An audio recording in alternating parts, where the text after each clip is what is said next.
where all stakeholders suffer and ultimately the organization also suffers. Have you written that word taking away somebody's free will? Then your answer seems to be incomplete. It's not a general studies ethics. You have to write those words. Now, in the conclusion, you need to accept that these two are, poor work, creating a poor work environment. Hello, everyone. Welcome to Mentors for IAS. This is Ethics at 8, where we discuss important concepts and previous year questions relating to ethics paper. Hi, I'm Dr. Arjun Bopanna from Mentors for IAS. Okay, so let's see today's question. So today's question reads like this. In the context of work environment, differentiate between coercion and undue influence with suitable example. Okay, very simple question and expected, because in your syllabus you would have found a topic called as work culture, work environment. So from that, a good work environment is very crucial for the effective performance of its employees and ultimately helping the organization achieve its goals. So in context of unethical work environment, there are several such unethical conducts or unethical or ineffective work environment. Two such conditions are, or two such situations are coercion and undue influences, which creates a very toxic work environment, which undermines the ethics of that particular organization, which affects the performance of its employees and ultimately the performance of the company. So the question is asking you very simple, that bring out the difference between coercion and undue influences, and let's see how they are different. So it's very simple. The structure is like this. In the introduction, you will write what is work environment, and briefly introducing it that certain actions is considered as going against this work culture or work environment. So what is that poor work environment?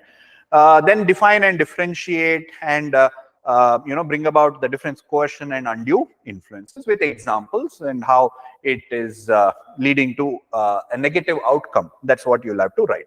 Now, in the conclusion, you need to accept that these two are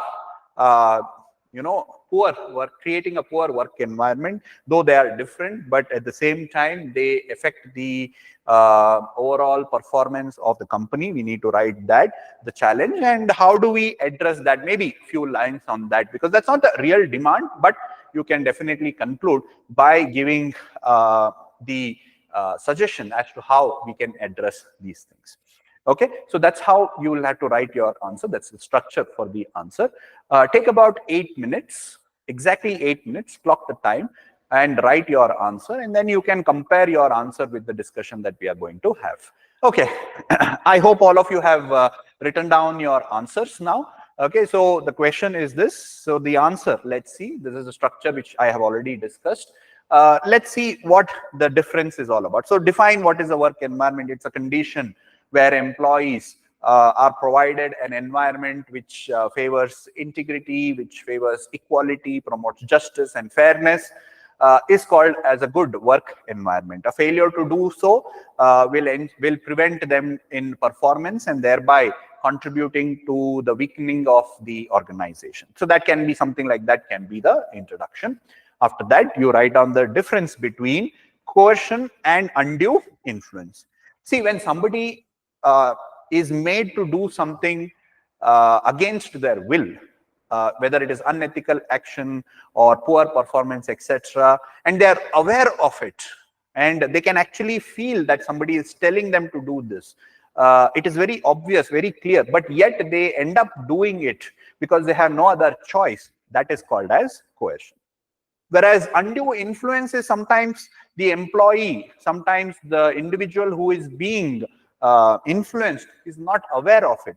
It may be because, like in a given circumstance, like a boss who an employee values tells them that, you are such a good person, you always do the right thing, etc. Why don't you should be doing this? If you do this only, you will be able to prove your loyalty towards the company, etc. So emotionally, they try to create an environment under which You take away the independence, the freedom, the choices of the employee. See, these are all unethical conduct. See, you have to write taking away somebody's free will is unethical, and that is undue influence.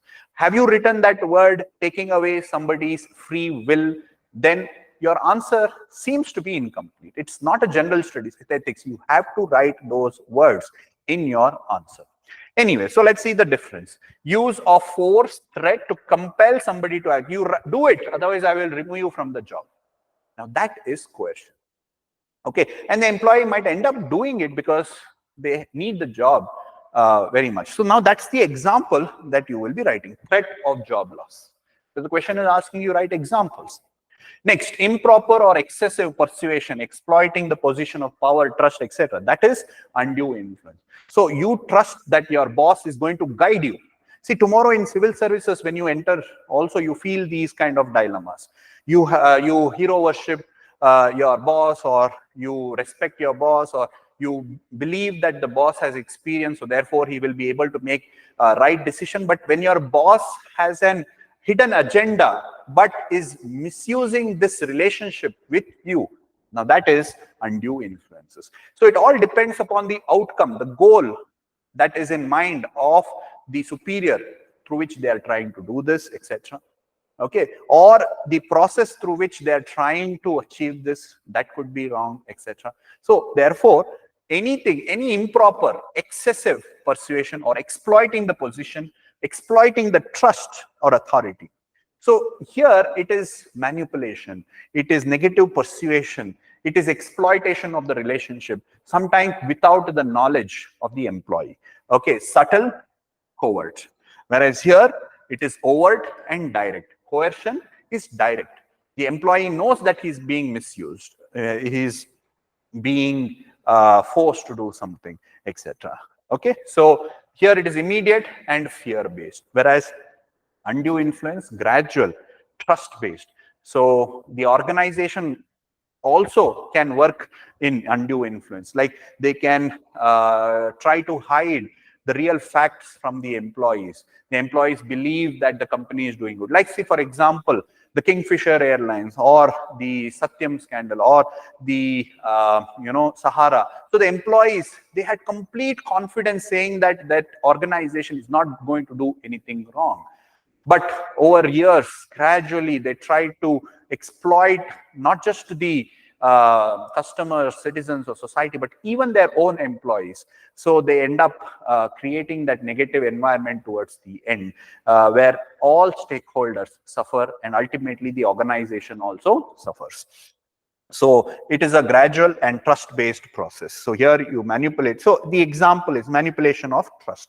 So when an organization portrays itself, or the boss portrays themselves, or the superior portrays themselves to be trustworthy, guiding the employees in the right direction, but at the end they have ulterior motive, that can be an example which you write to undue influence. Exploiting the loyalty of the customers or citizens, or in this case, the employees. The employees have loyalty towards the organization. If you talk about India example, Indians always believe in karma, dharma. For example, an employee believes it's their dharma to contribute to their fullest ability to the organization. And if this is manipulated, then it is undue influence, which is unethical. So that's how these two are different, and with examples, try to bring it out.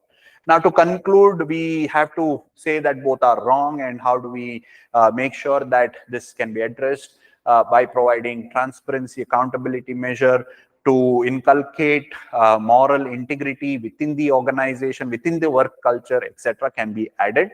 You bring in some other perspectives like gender perspective, you bring in fairness, etc. into your answer, it's going to be good.